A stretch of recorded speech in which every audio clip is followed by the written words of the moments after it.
کہانی انجوائے کے معزز سامعین، ہمارے چینل کو لائک کریں، کومنٹس کریں، سبسکرائب کریں۔ رضوان کے ماں باپ کافی امیر تھے۔ انہوں نے رضوان کی تعلیم، اس کے کھلونوں، اس کی تربیت پہ بے تحاشا پیسہ خرچ کیا، مگر پھر اچانک ایسا ہوا کہ رضوان کی فیملی اپنا پرانا علاقہ چھوڑ کر ایک نئے علاقے میں شفٹ ہو گئے۔ یہ امیروں کا رہنے کا علاقہ تھا۔ یہاں بڑے بڑے گھر تھے، ان کے باہر بڑے بڑے لان۔ یہ کافی کشادہ اور صاف ستھری کالونی تھی۔ رضوان جس علاقے سے آیا تھا وہاں کھیل کود کے میدان تھے اور اس کے پرانے دوست تھے، مگر یہاں ایک ڈسپلن تھا، لوگ خاموشی سے اپنی زندگی بسر کرتے تھے۔ یہاں زیادہ تر امیر اشرفیہ رہا کرتے تھے جو بڑی بڑی فیکٹریوں کے مالک تھے اور شام کو سکون سے اس علاقے میں اپنی رات گزارتے۔ رضوان کی زندگی بھی کچھ عجیب تھی۔ اس کے چھوٹے ہوتے اس کے والد انتقال کر گئے تھے۔ اس کی والدہ نے پھر ایک امیر شخص سے شادی کر لی۔ یوں ان کی زندگی جو پہلے غربت میں تھی اب امیری میں بدل گئی۔ رضوان کی والدہ اکثر اسے گھر چھوڑ کر اپنی ہائی سوسائٹی کی پارٹیوں میں چلی جاتی۔ وہ بیچارہ گھر میں اکیلا رہتا۔ اس کے پاس ایک ٹیلیسکوپ تھی جس سے وہ اپنی کھڑکی سے ستاروں کو دیکھتا۔ آہستہ آہستہ اس کے کچھ دوست بن گئے، جس میں ایک موٹو بھی تھا۔ موٹو کچھ شرارتی تھا اور ایڈونچر پسند تھا۔ رضوان کے گھر کے بالکل سامنے ایک بڑا خوبصورت محل نما سا گھر تھا، مگر وہ خالی پڑا رہتا۔ کالونی کے لوگ یہی بتاتے کہ یہاں ایک بوڑھا ضعیف اور انتہائی چڑچڑا انسان رہتا ہے۔ وہ اپنے لان میں بھی کسی کو داخل ہونے کی اجازت نہیں دیتا۔ اس نے جگہ جگہ اپنے گھر کے پاس یہ لکھ کے لگایا ہوا تھا کہ یہاں اندر آنا منع ہے۔ رضوان اور موٹو اکثر فٹ بال کھیلا کرتے تھے۔ ایک دن ان کا فٹ بال اس بوڑھے شخص کے مکان کے لان میں چلا گیا۔ ان کو اتنا ڈرا دیا گیا تھا کہ یہ گھر بھوت بنگلہ ہے، یہاں چڑیلوں کا بسیرا ہے، اور یہ ابھی چھوٹے تھے۔ اس خوف کے مارے یہ اس لان میں بھی نہیں جانا چاہتے تھے۔ رضوان یہاں نیا نیا تھا۔ موٹو نے اسے منع کیا کہ فٹ بال اب لان میں چلا گیا ہے تو بہتر ہے رضوان ہم اسے یہیں چھوڑ دیں، ہم نیا فٹ بال لے لیں گے۔ رضوان بھوتوں پہ یقین نہیں رکھتا تھا تو چھوٹا مگر تھوڑا دلیر تھا۔ اس نے موٹو کو کہا، دیکھو میں اس کے لان پہ جاتا ہوں اور وہاں اچھل کود بھی کروں گا، مجھے کچھ نہیں ہوگا۔ موٹو نے اسے بہت منع کیا کہ اس مکان سے بہت سے واقعات وابستہ ہیں اور بہت سے لوگ اس مکان میں جا کر گم بھی ہو گئے۔ سرکاری سطح پہ بھی آج تک اس کی کوئی تفتیش نہیں ہو سکی۔ رضوان تھوڑی پیشمانی کر رہا تھا کہ موٹو سمجھے گا کہ یہ ڈر گیا۔ اس نے ہمت کر کے اس بوڑھے شخص کے مکان کے لان میں قدم رکھا اور وہاں گھاس پہ اچھل کود کرنے لگ گیا۔ شروع میں تو کچھ نہ ہوا اور رضوان کا دوست موٹو بھی دور سے اسے اجنبی سی نظروں سے دیکھ رہا تھا کہ اب کچھ ہوا۔ رضوان وہاں اچھل کود کر رہا تھا، فٹ بال اس کا کافی دور تھا۔ اچانک فٹ بال زور سے زمین کے ساتھ لگا اور آسمان میں بلند ہو گیا۔ رضوان یہ حال دیکھ کے ایک دم ڈر سا گیا۔ اسے وہ سب باتیں یاد آ گئیں جو لوگوں نے بتائی تھی۔ فٹ بال دوبارہ گراس پہ آ کے گرا اور زمین کے اندر دھس گیا، اور آنن فانن جب وہ باہر آیا تو پھٹی حالت میں ملا۔ رضوان کی تو چیخیں نکل گئی۔ وہ جیسے ہی لان سے بھاگنے لگا تو گھاس نے اس کے پاؤں پکڑ لیے۔ یہ عجیب کیفیت تھی، ڈر اور خوف سے اس کے پسینے چھوٹ گئے، اور وہ موٹو کو مدد کے لیے بلا بھی رہا تھا، مگر موٹو پیچھے کی طرف چلنا شروع ہو گیا۔ عجیب کشمکش تھی۔ کافی کوشش کے بعد رضوان ایک دھکے کے ساتھ اس لان سے باہر روڈ پہ گرا۔ وہ حیران تھا کہ یہ کیا معاملہ ہے۔ ابھی وہ یہ سوچ ہی رہے تھے کہ اچانک اس مکان کا دروازہ کھلا اور اس میں سے ایک بڑا سا کارپیٹ اس طرح برآمد ہوا جیسے وہ مکان کی زبان ہو۔ اس نے غصے میں اس مکان سے آواز آئی کہ دفع ہو جاؤ میرے مکان سے۔ یہ سنتے ہی انہوں نے دوڑ لگا دی اور اپنے اپنے گھروں کو چل پڑے۔ رات انہوں نے واکی ٹاکی پہ بات کی اور ایک دوسرے کا حال پوچھا۔ وہ بڑے خوفزدہ تھے۔ رضوان چین سے بیٹھنے والا نہیں تھا۔ اس نے اپنی ٹیلیسکوپ نکالی اور اس کا فوکس اس مکان پہ کر دیا۔ وہ جاننا چاہتا تھا کہ آخر اس مکان میں ایسی کیا بات ہے۔ جو کچھ انہوں نے دیکھا تھا وہ ناقابل یقین تھا کہ کوئی مکان بول سکتا ہے اور کوئی مکان ہل سکتا ہے، یا اس کی گراس لوگ کے پاؤں پکڑ سکتی ہے۔ 2 دن اسی کشمکش میں گزر گئے۔ رضوان کو کچھ نہ ملا۔ اچانک ایک دن ایمبولینس آئی اور وہ مکان میں داخل ہو گئے۔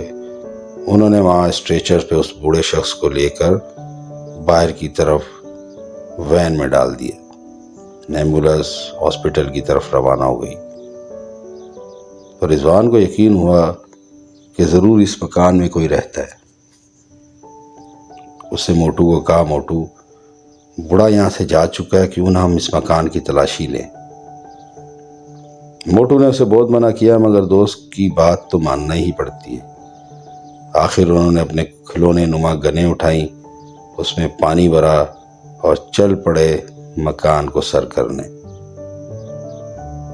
جیسے ہی وہ مکان کے دروازے پر پہنچے تو اچانک دروازہ خود ہی کھل گیا۔ وہ ڈرتے ڈرتے اندر داخل ہوئے تو مکان کی حالت دیکھ کر حیران رہ گئے۔ وہ مکان اندر سے زیر تعمیر تھا۔ ایسا لگ رہا تھا کہ مکان کے اندر تعمیراتی کام ہو رہا ہے۔ وہ بہت پریشان۔ ابھی وہ یہ سوچ ہی رہے تھے کہ مکان میں عجیب و غریب گڑگڑاہٹ اور ہل جل شروع ہو گئی۔ چیزیں دائیں سے بائیں گرنے لگی اور ایک بھیانک عورت کی آواز انہیں سنائی دی کہ دفع ہو جاؤ میرے گھر سے۔ یہ سوچتے ہی انہوں نے دوڑ لگا دی اور بھاگ پڑے۔ کچھ دن بعد ایمبولینس اس بوڑھے کو دوبارہ گھر چھوڑ گئی۔ وہ بوڑھا کافی ضعیف ہو چکا تھا، اس لیے گورنمنٹ کی طرف سے اس کے اوپر کچھ لوگ مامور تھے جو اس کی ناساز طبیعت کو دیکھتے ہوئے اسے ٹریٹمنٹ کے لیے لے جایا کرتے تھے۔ ایک دن انہوں نے اس شخص کو لان میں دیکھا جو اپنی گھاس کاٹ رہا تھا۔ وہ کافی تھکا ہوا سا لگ رہا تھا۔ اس کے ہاتھ پہ چوٹ بھی لگی تھی اور بازو پہ پٹی بندھی ہوئی تھی۔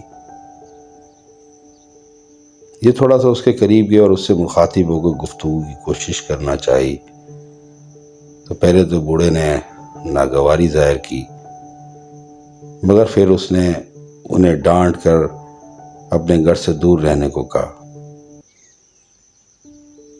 اسی طرح ایک بار پھر وہ بوڑھا بیمار ہوا اور اسے لے جایا گیا۔ انہوں نے موقع جان کے جاسوسی شروع کر دی۔ وہ اس بھوت بنگلے کو سمجھنا چاہتے تھے۔ رضوان کہتا تھا کہ موٹو یہاں کوئی جرائم پیشہ لوگ ہیں، آج کے دور میں بھوت وغیرہ کہاں ہوتے ہیں۔ انہوں نے پھر اپنی وہی کھلونے نما گنیں اٹھائیں، ان میں پانی بھر کے وہ مکان میں داخل ہو گئے۔ اب وہ پہلے سے زیادہ حوصلہ مند تھے۔ انہوں نے کہا کچھ بھی ہو جائے ہم سارا مکان چھان کر ہی آئیں گے۔ وہ مکان میں داخل ہوئے۔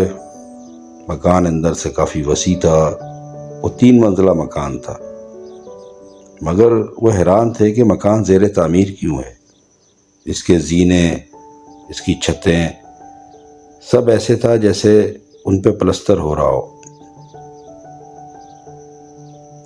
رضوان اور موٹو گھر کو دیکھتے دیکھتے سب سے اوپری منزل پر پہنچ گئے۔ جب یہ اندر تھے تو باہر سے دروازہ کھلنے کی آواز آئی تو ان کے رونگٹے کھڑے ہو گئے، کیونکہ بوڑھا گھر میں داخل ہو چکا تھا۔ انہوں نے جب دیکھا کہ بوڑھا گھر میں داخل ہو رہا ہے تو وہ بہت تھکا تھکا سا تھا، تو انہوں نے چھپنے کے لیے ایک ایسا کمرہ ڈھونڈا جو بند تھا۔ جب یہ کمرے میں داخل ہوئے تو حیران رہ گئے کہ کمرے کے اندر ایک بہت ہی موٹی عورت کا مجسمہ تھا۔ وہ مجسمہ جیسے پتھر کا بنا ہو۔ عورت ناقابل یقین تک موٹی تھی اور اس کا منہ کھلا ہوا تھا۔ وہ حیران تھے کہ اتنی خوبصورتی سے کس نے یہ مجسمہ تعمیر کیا۔ وہ تو ایسے لگ رہا تھا کہ جیسے ابھی وہ چیختی کہ ابھی چیختی۔ بوڑھے کو شک ہو گیا کہ اس کے مکان میں یہ بچے داخل ہو چکے۔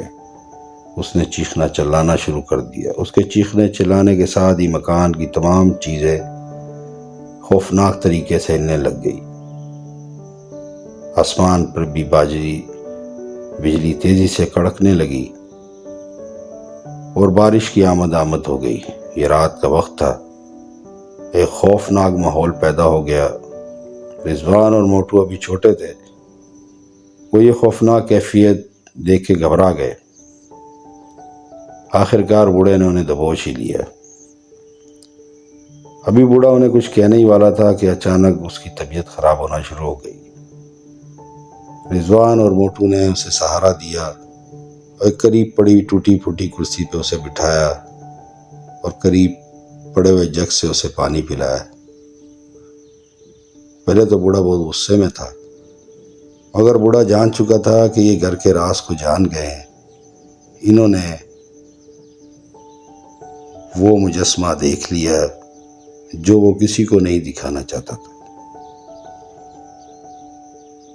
بوڑھے نے ان دونوں کو بیٹھنے کو کہا، پھر ٹھنڈی آہ بھر کے اپنی کہانی سنا ڈالی۔ بوڑھا بتاتا ہے کہ وہ ایک کنسٹرکشن کمپنی میں تھا۔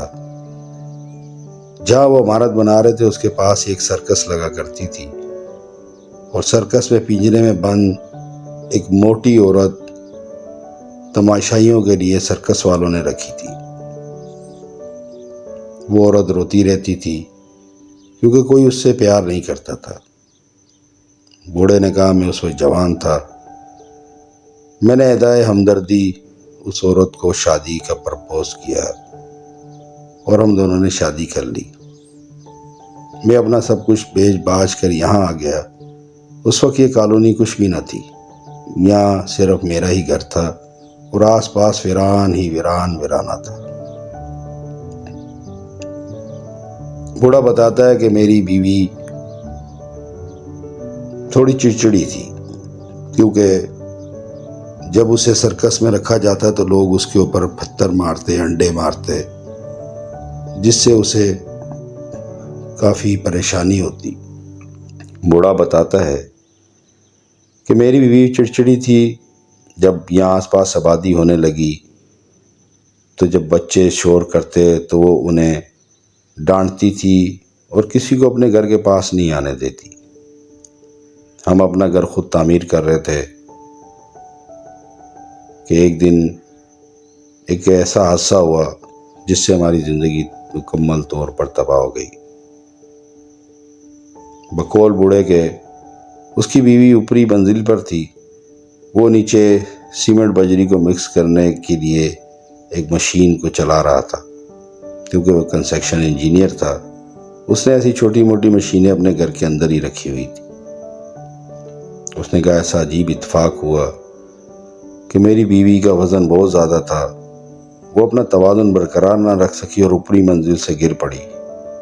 وہ سیدھا اس سیمنٹ بنانے والی مشین میں چلی گئی۔ سیمنٹ کافی سخت تھا، اس نے اس کو اسی وقت منجمد کر دیا اور اس کی موت ہو گئی۔ اس کی یاد میں نے یہ گھر نہیں چھوڑا۔ وہ ایک پتھر کا مجسمہ بن چکی تھی۔ اسے بڑی مشکل سے میں نے اس مشین سے کاٹ کے نکالا، اور جو تم نے مجسمہ دیکھا ہے وہ دراصل اس کی زندہ لاش ہے، جو سیمنٹ اور مٹیریل سے ایک بت بن چکی ہے۔ بوڑھے نے اپنی ساری کہانی سنائی تو رضوان بڑا حیران ہوا۔ اس نے کہا، بابا جی، آپ ہم بچوں کو کیوں اتنا ڈانٹتے ہیں؟ تو اس بوڑھے نے کہا کہ یہ میں نہیں کرتا، میری بیوی کی روح اس مکان کی در و دیوار اور ایک ایک انچ پہ قابض ہے، اور وہ چڑچڑی جب ہوتی ہے، جب اس کے لان میں یا اس کے گھر میں کوئی غیر آدمی داخل ہو تو وہ اس کے ساتھ برا سلوک کرتی ہے۔ میں بھی بڑی مشکل سے یہاں زندگی گزار رہا ہوں۔ میرا گھر اس وقت سے اب تک زیر تعمیر ہے۔ میں کئی دفعہ چیزیں بناتا ہوں، پھر انہیں توڑ دیتا ہوں۔ جب اثر راز ان بچوں کو پتہ لگ گیا تو انہوں نے اس بوڑھے سے کہا کہ آپ کیا چاہتے ہیں؟ اس نے کہا، میں نے اپنی بیوی کو ایک یاد کے طور پہ رکھا تھا، اب میں چاہتا ہوں کہ اس کی لاش کو دفنا دیا جائے۔ یہ ان بچوں کے لیے بڑا ہولناک منظر تھا۔ انہوں نے اس بوڑھے کے ساتھ مل کے اس کی بیوی کو اسی لان میں دفنا دیا، اور بوڑھا بھی ان کے ساتھ خوشگوار گفتگو میں شامل ہو گیا۔ اس کی تمام چڑچڑاہٹ دور ہو گئی۔ تو جو بچے اس مکان سے ڈرتے تھے، اب بوڑھا انہیں خود دعوت دیتا اور ان کے ساتھ فٹ بال بھی کھیلتا۔ یہ اس کی ایک دردناک کہانی تھی جو اسے جوانی سے بڑھاپے تک اسی طرح جھیلنی پڑی۔ رضوان اور موٹو کی وجہ سے وہ ایک آسیبی ماحول سے باہر نکلا۔ اب وہ خوشگوار زندگی گزار رہا تھا۔ وہ ویل چیئر پر بیٹھ کے رضوان اور موٹو کے ساتھ کبھی کبھی فٹ بال ضرور کھیلتا۔ تو دوستو، کیسی لگی آپ کو کہانی؟ اچھی لگے تو لائک کریں، کمنٹس کریں، سبسکرائب کریں۔ شکریہ۔